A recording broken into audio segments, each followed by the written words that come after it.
Jurassic World Rebirth. A little warning before we start the review. This review contains major spoilers for the film. So if you don't want to spoil the movie for yourself, I suggest you click off this video, go watch the movie, and then come back. For those of you that are staying, you've been warned. This movie stars a new cast of characters, including a woman named Zora Bennett, played by Scarlett Johansson, who is still trying to recover from PTSD from her last mission. She's offered a job by a successful billionaire named Martin Krebs, played by Rupert Friend, on a mission to an island filled with dinosaurs to retrieve DNA for some type of medicine. Coming along with them on the journey is the Alan Grant of this film named Henry Loomis, played by Jonathan Bailey. He's a struggling paleontologist and museum owner who is forced to close the museum after 5 years due to a decline in guests. The three creatures in question that they have to extract DNA from are Mosasaurus, Titanosaurus, and Quetzalcoatlus. Along the way, the group comes across a family: Reuben, his 2 daughters Teresa and Isabella, and Teresa's boyfriend Xavier. Their ship crashes on an island after being attacked by a group of Spinosaurs and the Mosasaur, and the group are now trapped on the island. The family gets separated from the group, and they end up making friends with an Achelops, I'm sorry if I butchered that, named Dolores. They also encounter a T-Rex who is probably just as good at swimming as the Spinosaurs were.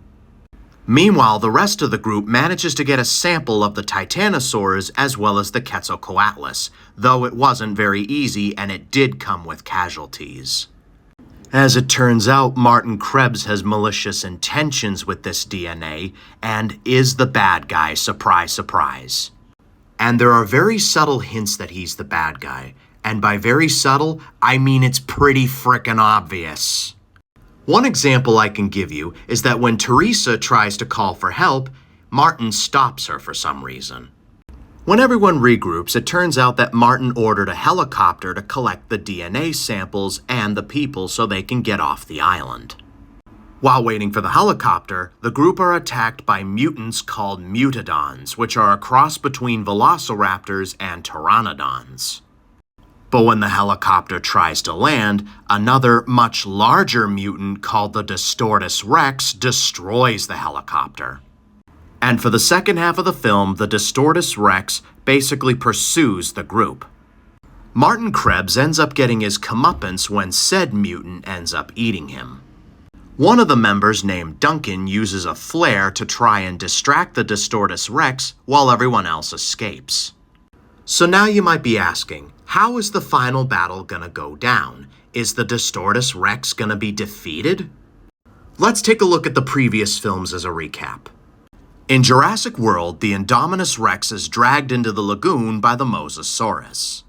In Fallen Kingdom, the Indoraptor is impaled by an Agujaceratops skeleton while fighting Blue. And in Dominion, the Giganotosaurus was pushed into the claws of the Therizinosaurus by Rexy. So what happens to the Dinosaurs Rex in this movie?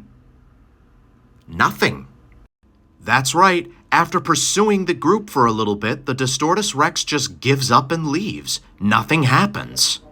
This also means that Asset 87 is no longer the only dino villain that didn't die in the end of his movie.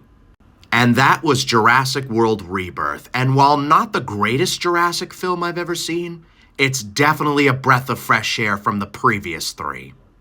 This is the first film since Jurassic Park 3 that I actually genuinely enjoyed. And this might be a movie that I watch over and over again. Overall, I give this film a 7 out of 10.